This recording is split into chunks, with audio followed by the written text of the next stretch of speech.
মানুষ ছোট হোক বা বড়, রাজা হোক বা দরিদ্র, সমস্ত মানুষের মধ্যে একটা সামঞ্জস্য থাকে।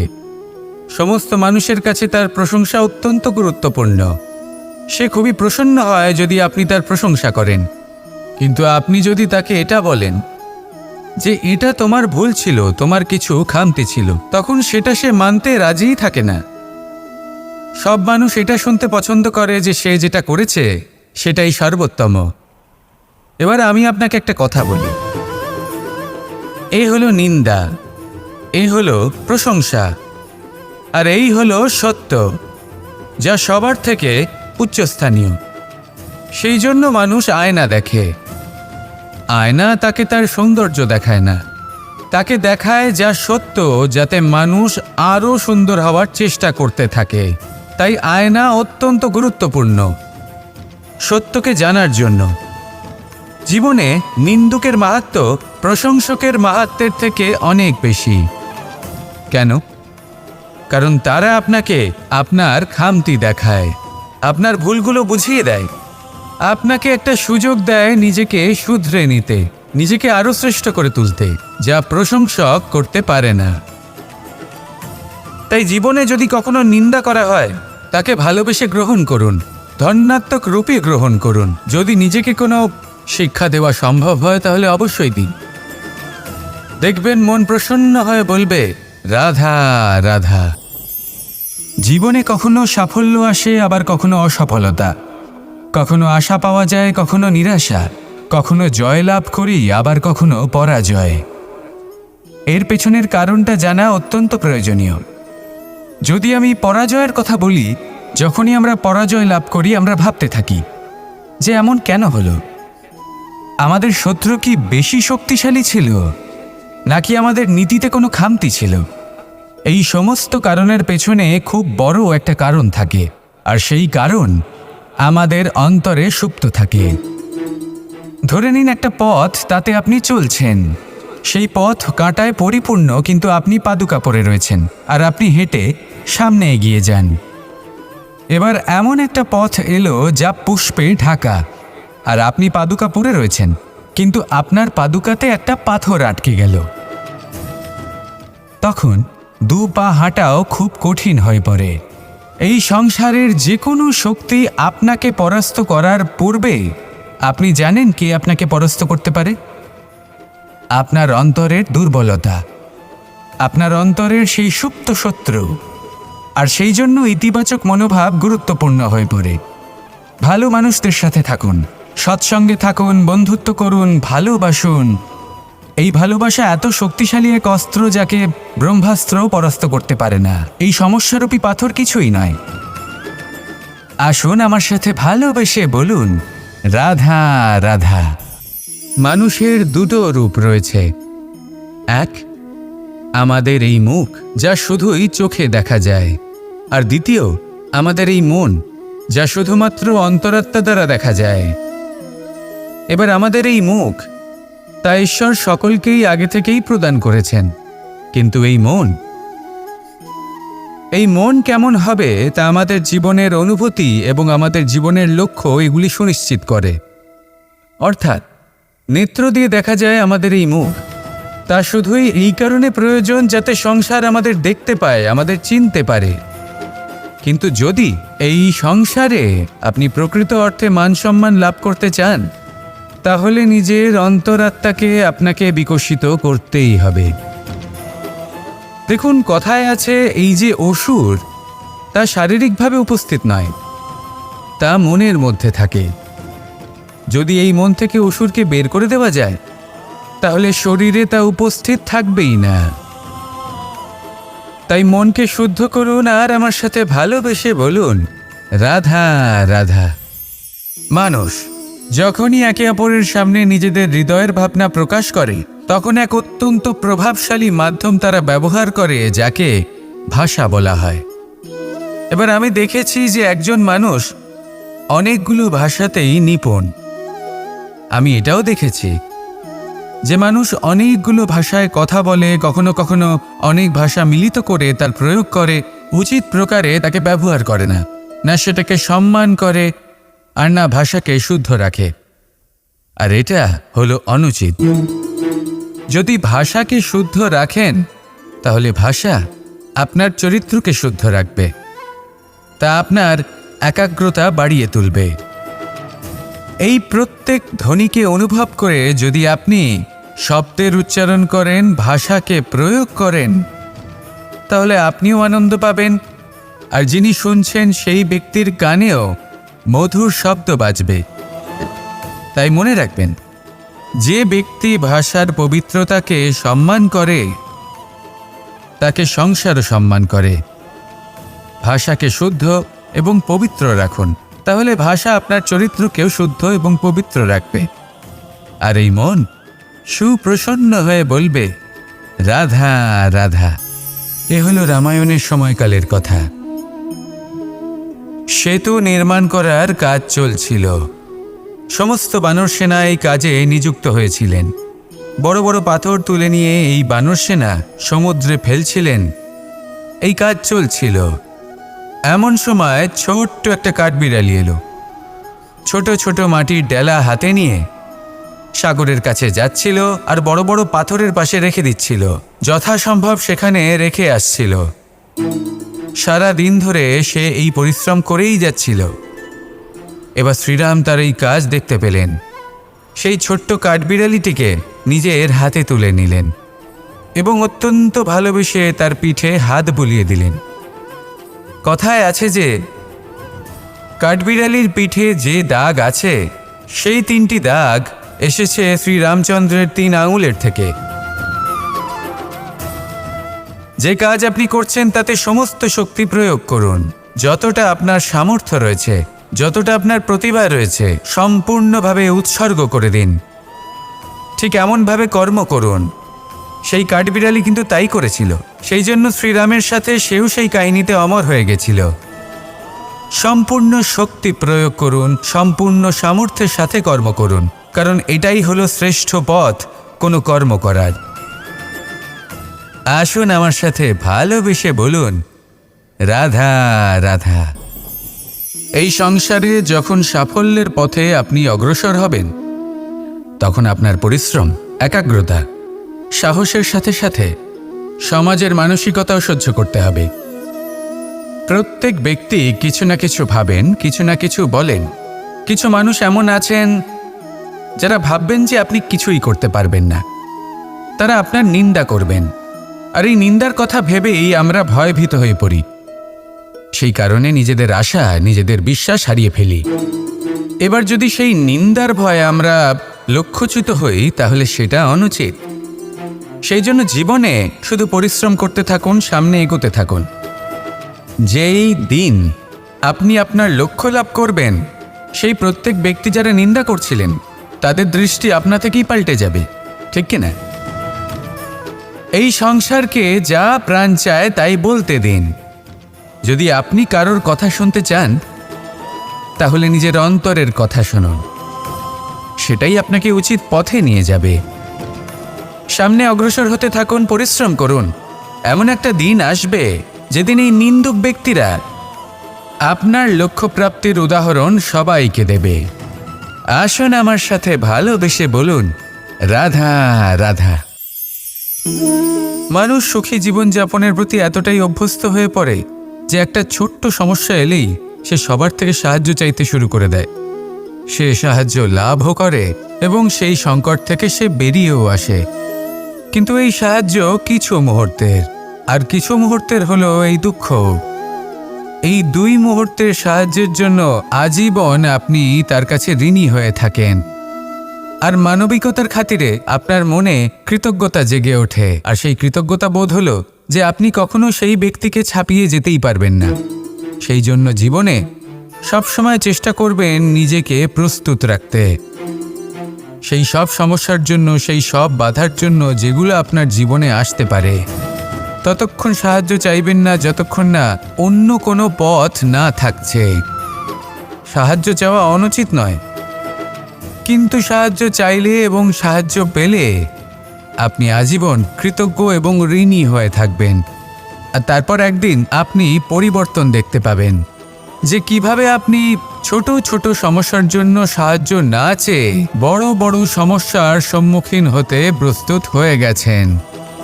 এটাই হলো সংসারের নীতি। এটাই পালন করুন আর আমার সাথে ভালোবেসে বলুন, রাধা রাধা। এমন অনেক মানুষ আছেন যারা আমাকে ভগবানের পরিভাষা জানতে চান, যে ভগবান আসলে কি, তিনি কেমন। এবার দেখুন, ভগবান হোক বা আপনার স্বপ্ন হোক বা আপনার লক্ষ্য হোক না কেন, সেই লক্ষ্য তখনই পূর্ণ হয়, তখনই তাকে লাভ করা সম্ভব যখন আপনার দৃষ্টিভঙ্গি মঙ্গলময় হয়, যখন আপনি নিজে মনে করবেন যে আমি যেটা পেতে চাইছি তা শুভ। উদাহরণস্বরূপ, কোনো পাখিকে দেখুন, সে গাছের ডালে বসে এবং সেখানেই বিশ্রাম করে, কিন্তু পড়ে না। কেন?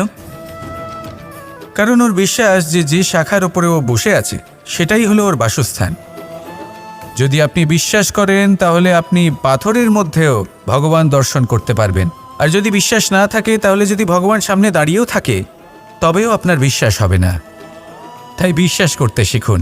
এই বিশ্বাসের আধারেই আপনি সেই সব কিছু পাবেন যা আপনি পেতে চাইছেন। আসুন আমার সাথে ভালোবেসে বলুন, রাধা রাধা।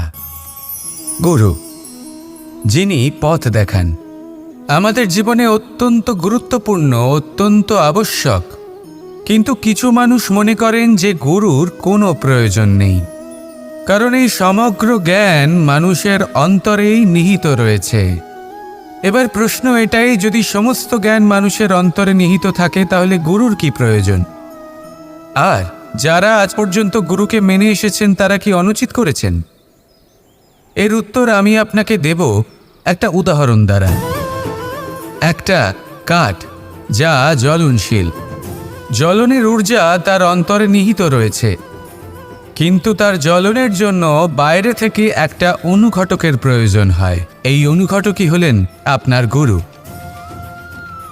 উত্তাপ যা একটা কাঠকে জ্বালাতে পারে, সেই উত্তাপ হলো গুরুর প্রচেষ্টা।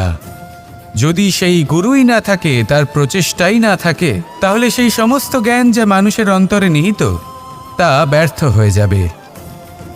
যদি আপনার সাথে আপনার গুরু থাকেন, আপনার পথ প্রদর্শন করেন, আপনার অন্তরের জ্ঞানকে বাইরে নিয়ে আসতে পারেন, তাহলে তাকে সম্মান করুন আর আমার সাথে ভালোবেসে বলুন, রাধা রাধা। असतो मा सद्गमय, तमसो मा ज्योतिर्गमय, মৃত্যুর্মা মৃতঙ্গময়। জ্ঞান সেটাই যা অসত্য থেকে সত্যের পথে চালিত করে। প্রকাশ সেটাই যা অন্ধকার থেকে আলোর পথে নিয়ে আসে। জীবন সেটাই যা মৃত্যু থেকে অমরত্বের পথে নিয়ে যায়। এবার এই তিনটে, জ্ঞান, জীবন এবং প্রকাশ, একই রকম।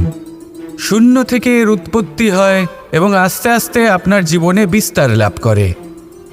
এবার আমরা এটাই ভাবি যে কেমন করে এই তিনটিকে আগলে রাখা যায়। এর উত্তর হলো, এদের আগলে রাখার প্রয়োজনই নেই, ভাগ করে দিতে হবে। কোনো বৃক্ষকেই দেখে নিন, একটি বৃক্ষ অনেক বছর ধরে বেঁচে থাকে। কেন? কারণ সে ভাগ করে দিতে জানে। সে নিজের বীজ ছড়িয়ে দেয়, এই ধরিত্রীতে দেয়, সেই বীজ যা অঙ্কুরিত হয়ে এক নতুন বৃক্ষকে জন্ম দেয়। শুধু ছড়িয়ে দিয়ে একটি বৃক্ষ জীবন দান করতে পারে। যদি কোনো ব্যক্তি জ্ঞান ছড়াতে শিখে যান, যদি প্রকাশ, আলোর কিরণ ছড়িয়ে দিতে শিখে যায়, কোনো ব্যক্তি তার জীবনের সুখ ছড়িয়ে দিতে শিখে যান, তাহলে তিনি মৃত্যুর পরও মৃত হন না। এই ভাগ করে দেওয়ার সুখটাই কিছুটা আলাদা। এই সুখ অনুভব করুন আর আমার সাথে ভালোবেসে বলুন, রাধা রাধা। আপনি কখনো কোনো সরোবরের দিকে তাকান, যার জল হলো শান্ত, স্থির। আপনি স্পষ্ট দেখতে পাবেন সেই সরোবরের তলদেশে কি রয়েছে। তাতে সাঁতরে বেড়াচ্ছে সুন্দর মাছ, চকচকে কিছু পাথর, স্বর্ণরূপী বালি, সবই আপনি দেখতে পাবেন। কিন্তু যখনই আপনি একটা ছোট্ট পাথর তুলে সেই জলে ছুঁড়ে ফেলবেন, তখন সেই জল বিচলিত হবে আর সেই স্পষ্টতা ন্যূনতম হয়ে যাবে। তারপর কিছুই স্পষ্টভাবে দেখা যাবে না। এই ঘটনা মানুষের সাথেও ঘটে। মানুষ যদি বিচলিত হয়ে পড়ে, তখন সে বুঝতে পারে না যে বর্তমানে কি হয়ে চলেছে আর ভবিষ্যতে কি করা উচিত। কিন্তু সেই মানুষ যদি শান্ত থাকেন, স্থির থাকেন, ধন্যাত্মক থাকেন, তাহলে নিশ্চিত রূপেই বুঝতে পারবেন যে বর্তমানে কি করতে হবে আর ভবিষ্যতে কি করতে হবে। তাই নিজের মধ্যে সেই স্থিরতা আনুন, সেই ধৈর্য ধরুন, নিজেকে শান্ত রাখুন আর সবার মধ্যে ভালোবাসা ছড়িয়ে দিন। এই মন প্রসন্ন হয়ে বলবে, রাধা রাধা। সম্পর্ক এ হলো এক বন্ধন যা আমাদের এক সূত্রে বেঁধে রাখে। কিন্তু এমন কিছু ব্যক্তি থাকেন যারা এই সম্পর্কের বিষয়ে নিজস্ব একটা ধারণা করে ফেলেন যে সম্পর্ক এরকম হওয়া উচিত, সম্পর্ক সেরকম হওয়া উচিত। আমি এই সম্পর্কের জন্য কত কিছু করেছি এই ব্যাখ্যা করতে থাকেন আর তার বদলে অনেক কিছু প্রত্যাশাও করেন। কিন্তু সত্য হলো এটাই যে সব সম্পর্ক একরকমের হয় না, কিন্তু প্রত্যেক সম্পর্কের একটা বিশেষত্ব থাকে। যেমন চোখ আর নাকের এই সম্পর্ককেই দেখুন। চোখের সব থেকে কাছে কে আছে? নাক আছে। কিন্তু এই চোখ দিয়ে এই নাককে আমরা দেখতেই পাই না। তবে কি ধরে নেব এই সম্পর্কের কোনো মূল্য নেই? এমনও নয়। ঠিক এইভাবেই যদি কোনো ব্যক্তি তার আবেগ আপনার কাছে ব্যক্ত করতে না পারে বা প্রকট করতে না পারেন বা আপনাকে বোঝাতে না পারে, তাহলে তার মানে এটা নয় যে তার সাথে আপনার সম্পর্কের তিক্ততা রয়েছে।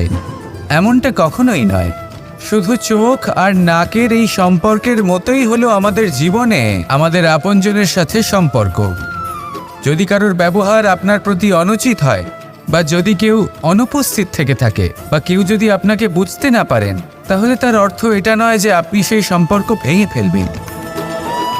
বুঝুন, আপনার জীবনে তার গুরুত্ব কোথায় আর তার জীবনে আপনার। সম্পর্ক গড়ে তুলুন, তাকে পালন করতে শিখুন, একসাথে মিলে চলুন।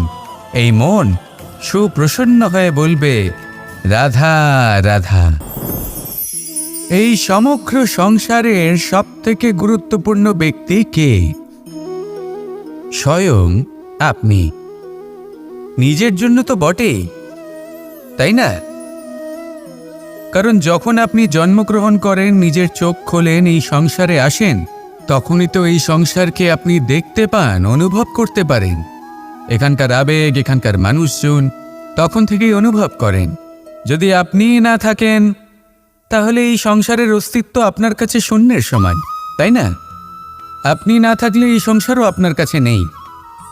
এবার সবাই বলবেন যে এ তো সত্যি কথা। সেই অনুযায়ী তো আমার স্বার্থপর হওয়া উচিত, অহংকারী হওয়া উচিত, কারণ আমার কাছে আমিই তো সব কিছু। দৃষ্টিভঙ্গি পাল্টে দেখুন। আপনার কাছে সবথেকে বেশি গুরুত্বপূর্ণ ব্যক্তি কে? আপনি নিজেই। সেই মানুষটি কেমন হওয়া উচিত একটু ভেবে দেখুন। সবসময় সকলকে সাহায্য করুন, একসাথে মিলে পরিশ্রম করুন, সাহায্য করুন অন্যদেরকে। এটা অতি আবশ্যক। এবং তার থেকেও বেশি গুরুত্বপূর্ণ হলো এটাই যে আপনার মনে যেন কখনো এই বিষয়ে ভয় না থাকে যে আমি আমার প্রিয়জনদের, আমার কাছের মানুষগুলিকে হারিয়ে ফেলব। এই ভয় কখনোই মনের মধ্যে থাকা উচিত নয়। যদি ভয় থাকে তাহলে থাকুক এই বিষয়ে যে সকল মানুষ আমার জীবন থেকে, আমার থেকে দূরে চলে যাচ্ছেন, তাদের বাধা দিতে দিতে আমি যেন নিজেকেই না হারিয়ে ফেলি, নিজের অস্তিত্বকেই না হারিয়ে ফেলি, নিজের ব্যক্তিত্বকে, নিজের বিচারধারাকে, নিজের করুণার শক্তি না হারাই। তাহলে এই ভয় ত্যাগ করুন আর আমার সাথে ভালোবেসে বলুন, রাধা রাধা। এই ফল কি তা বলার কোনো প্রয়োজন নেই। এই ফল কতটা সুস্বাদু সেটাও বলার কোনো প্রয়োজন নেই। ধরুন এমন কোনো মানুষ আসলেন যিনি জানেন না এটা কোন ফল। তিনি এটা দেখে ভাববেন এ তো কাঁটার একটা গুচ্ছ মনে হচ্ছে, নিয়ে ফেলে দেবেন।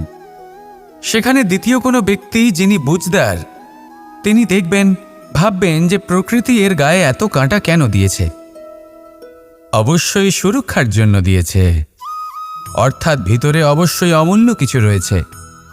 সেই ধরনের ব্যক্তি এই ফলের অন্তরে প্রবেশ করেন এবং এই ফলের আনন্দ উপভোগ করেন। এরকমই কিছুটা আমাদের সংসারেও আমরা দেখতে পাই। প্রত্যেক দিন আমরা নতুন নতুন মানুষের সাথে পরিচিত হই। এমন কিছু ব্যক্তি থাকেন যাদের সাথে প্রথম আলাপের পর আমাদের এটা মনে হয় যে এই ব্যক্তিকে দেখে একটু রাগী ব্যক্তি মনে হচ্ছে, বড়ই অহংকারী বোধ হচ্ছে, উদ্ধত মনে হচ্ছে। বেশিরভাগ মানুষ প্রথম আলাপের পরে তাদের সাথে দূরত্ব বজায় রাখবেন, কিন্তু যিনি বুঝদার ব্যক্তি তিনি ভাববেন যে এই ব্যক্তি এমন কেন করছেন। হয়তো সুরক্ষার খাতিরে এই ব্যক্তি নিজেকে এরকম করে তুলেছেন যাতে অন্য কোনো ব্যক্তি এসে ওনার সময় নষ্ট না করেন, ওনার আবেগের সাথে ছলনা না করেন, খেলা না করেন। হয়তো অতীতে এমন কোনো ঘটনা ঘটেছে যার জন্য এই ব্যক্তি কিছুটা এরকম হয়ে গেছেন। এমনই একজন ব্যক্তি সেই ব্যক্তির মনের গভীর পর্যন্ত পৌঁছতে পারেন আর সেখান থেকে শুভ গুণগুলিকে বাইরে বের করে আনতে পারেন। এরকমই ব্যক্তি হয়ে উঠুন, এমন বুঝদার ব্যক্তি হয়ে উঠুন যিনি সামনের ব্যক্তির খারাপ গুণগুলিকে অবহেলা করে হৃদয়ের অন্তঃস্থল থেকে শুভ গুণগুলিকে প্রকাশিত করে এবং সেই ব্যক্তিকে দেখাতে পারে। এমন ব্যক্তি হয়ে উঠুন যিনি নিজের জীবনকেও সফল করে তোলেন এবং অন্যের জীবনকেও। আসুন আমার সাথে ভালোবেসে বলুন, রাধা রাধা। আমি জীবনে অনেক ভালো মানুষের সংস্পর্শে এসেছি। এমন ব্যক্তি যিনি আজীবন জ্ঞান লাভ করে থাকেন, পড়তেই থাকেন, পড়তেই থাকেন, জ্ঞান অর্জন করতেই থাকেন, অত্যাধিক জ্ঞান অর্জন করতে থাকেন। কিন্তু এইটুকুই কি যথেষ্ট? ধরে নিন কোনো ব্যক্তি শিল্পকলার বিষয়ে অনেক বই পড়ে ফেলেছেন, কিন্তু কখনো শিল্পকর্মই করেননি। তাহলে সেই জ্ঞানের কি লাভ? কোনো লাভ নেই। এবার এটাই আমাদের জীবনে শেখা প্রয়োজন। আমরা জ্ঞান অর্জন করি কিন্তু তা যাপন করি না, তা কর্মজীবনে প্রয়োগ করি না। তাহলে এতে কি লাভ হবে? জ্ঞান আছেই সেই জন্য যাতে আমরা জীবনকে আরও শ্রেষ্ঠ করে তোলার জন্য তাকে প্রয়োগ করি। এই জ্ঞান এবং কর্মের একসাথে পথ চলাটাই আবশ্যক। তবেই এই জ্ঞান অভিজ্ঞতায় পরিণত হবে। আর অভিজ্ঞতা দ্বারা যে জ্ঞান লাভ হয় সেটাই সবথেকে বেশি গুরুত্বপূর্ণ, সেটাই হলো সবথেকে বেশি লাভদায়ক। সেই জন্য শুধু জ্ঞান অর্জন করবেন না, তাকে প্রয়োগ করুন, তাকে কর্মজীবনে প্রয়োগ করুন, জীবনকে আরও শ্রেষ্ঠ করে তুলুন। আর আমার সাথে ভালোবেসে বলুন, রাধা রাধা। এটা হলো একটা সাদা পাতা। এবার এতে আমি যাই লিখব সেটাই এর অস্তিত্ব হবে। এতে আমি প্রেমের কিছু কথা লিখে একে প্রেমপত্র বানিয়ে তুলতে পারি। মাতা পিতার জন্য একটা শুভ সংবাদ লিখতে পারি। শত্রুর বিষয়ে সতর্ক করব বলে সেনাকে একটা সংবাদ লিখতে পারি। দ্বারকাবাসীর জন্য কোনো সংবাদ পাঠাতে পারি। যাই লিখব এই পত্র সেটাই হয়ে উঠবে। সেই রকমই হলো আমাদের জীবন। আমরা যেমন কর্ম আমরা করব, আমাদের অস্তিত্ব এবং ব্যক্তিত্ব ঠিক তেমনই হয়ে উঠবে। যদি আপনি একটা অসাধারণ, উজ্জ্বল এবং সম্মানজনক জীবনযাপন করতে চান, তাহলে তার একটা রহস্য আপনাকে বলি। যেমন কথন হবে, কর্ম তেমন হবে। অর্থাৎ যতটুকু বলেছেন ততটুকুই করুন, আর যতটুকু করেছেন ততটুকুই বলুন। এই একটা নিয়ম যদি আপনারা পালন করেন, তাহলে এই সংসারের সমস্ত পণ্ডিত আপনাকে অবশ্যই সম্মান করবেন। তাহলে এটাই করুন আর আমার সাথে ভালোবেসে বলুন, রাধা রাধা। বিন্দু বিন্দু জলেই সাগর নির্মাণ হয়। এবার এই কথা আমরা সকলে জানি। আপনি কি এই কথাটা জানেন যে ছোট ছোট সুখের দ্বারাই বড় সুখ লাভ করা যায়? একজন বাবাকে দেখুন, সন্তানের জন্ম থেকে তার যুবক হওয়া পর্যন্ত তার সাথে ছোট ছোট সুখ যাপন করেন। এই ছোট ছোট সুখগুলি তাদের প্রেমের সম্পর্কে গভীরতা নিয়ে আসে এবং প্রেমের এই গভীরতা তাদের জীবনে বড় সুখ নিয়ে আসে। এটা ঠিক সেই রকম যেরকম বিশাল এক সমুদ্রে, গভীর এক সমুদ্রে অমূল্য রত্ন খুঁজে পাওয়া যায়। এটাও ঠিক সেই রকমই। সেই জন্য জীবনে বড় বড় সুখের খোঁজ করতে গিয়ে সময় নষ্ট করবেন না। এই যে ছোট ছোট সুখ আছে, এগুলোকে যাপন করা শুরু করুন। এগুলোর আনন্দ লাভ করুন, এগুলো নিয়ে উৎসব পালন করুন, প্রেমের গভীরতা বুঝুন আর এই গভীর প্রেমে মন নিমজ্জিত করুন। তারপরে দেখুন এই মন আর এই জীবন সুপ্রসন্ন হয়ে বলবে, রাধা রাধা। মানুষের জন্ম কখনো তার ভবিষ্যৎ নির্ধারণ করতে পারে না। হ্যাঁ, ওর জীবনযাত্রা অবশ্যই সুখময় হতে পারে, নির্ভর করে যে ও কোন পরিবারে জন্ম নিচ্ছে, তার পরিবার পরিজন কে হন, তার মাতা পিতা কে হন, তাকে কেমন শিক্ষা দেওয়া হয়েছে, কেমনভাবে পালন করা হচ্ছে। সে কিন্তু কুপাত্রও হতে পারে, আবার সুপাত্রও হতে পারে। কিন্তু সে চলে যাওয়ার পর এই সংসার তাকে মনে রাখবে নাকি না, আর যদি মনেও রাখে তাহলে কিভাবে মনে রাখবে, সেটা নির্ভর করছে তার কর্ম এবং তার নির্বাচনের উপর। ঠিক যেমন বর্ষার এই জলের ফোঁটা যখন মেঘ থেকে ঝরে পড়ে, তখন তার এই নির্বাচন হলো গুরুত্বপূর্ণ, কারণ তার নির্বাচন তার উপর নির্ভর করছে তার ভবিষ্যৎ কেমন হবে। ঝিনুকের মুখে পড়লে মুক্ত হয়ে ওঠে, সাপের মুখে পড়লে বিষ, আর যদি কোনো পাতায় পড়ে তাহলে শিশিরে পরিণত হয়। তাহলে কর্ম এবং নির্বাচন দুটি জীবনে গুরুত্বপূর্ণ। এদের বিষয়ে বিশেষ যত্ন নেবেন এবং আমার সাথে ভালোবেসে বলবেন, রাধা রাধা। আমাদের সকলের কাছে বৃক্ষ অত্যন্ত প্রিয়। আমরা সর্বদাই চাই এই বৃক্ষ যেন সবুজ থাকে, ফুলে ফলে ভরে থাকে, আমাদের ছায়া প্রদান করে, তা যেন সুস্থ থাকে, আমাদের ফল প্রদান করে। আর সেই জন্য আমরা প্রতিদিন সেই বৃক্ষকে জল প্রদান করি। কিন্তু কখনো ভেবে দেখেছেন যে জল তো আমরা বৃক্ষের গোড়ায় দিই, তারপরেও এই জল সেই বৃক্ষের প্রত্যেকটি পাতায় ঠিক পৌঁছে যায়? এটা কিভাবে সম্ভব? কিছুটা এরকমই হলো আমাদের কর্ম। যদি এই পৃথিবীতে থেকে শুদ্ধ মনে সৎকর্ম করেন, এই কর্ম সোজা ঈশ্বরের কাছে গিয়ে পৌঁছয়। যদি শ্রদ্ধাভাব নিয়ে সমর্পিত হয়ে শুদ্ধ চিত্তে আপনি কাউকে সেবা করেন, তা সে মাতা পিতাই হোক, পরিবার হোক, গুরু হোক, পশুপক্ষী হোক বা সমাজ হোক, তাহলে সেটা সোজা ঈশ্বরের চরণে সমর্পিত হয়। সবসময় শুদ্ধ চিত্তে সমর্পিত হয়ে এবং মনে শ্রদ্ধা ভাব নিয়ে কর্ম করুন। ঈশ্বর নিজে থেকেই এর ফল আপনাকে প্রদান করবেন। আসুন আমার সাথে ভালোবেসে বলুন, রাধা রাধা। ইচ্ছে এবং চেষ্টা এই দুই মানুষের মধ্যে আছে, কিন্তু এই দুইয়ের মধ্যে সামঞ্জস্য থাকা খুব প্রয়োজন।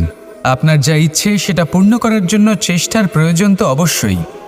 আপনি যে স্বপ্ন দেখেন সেটা পূর্ণ করার জন্য নিদ্রা ত্যাগ করে চেষ্টা করা অত্যন্ত প্রয়োজনীয়, নয়তো এই স্বপ্ন কখনোই পূর্ণ হবে না। যদি আপনি কোনো প্রশ্নের উত্তর চান তাহলেও আপনাকে চেষ্টা করতেই হবে।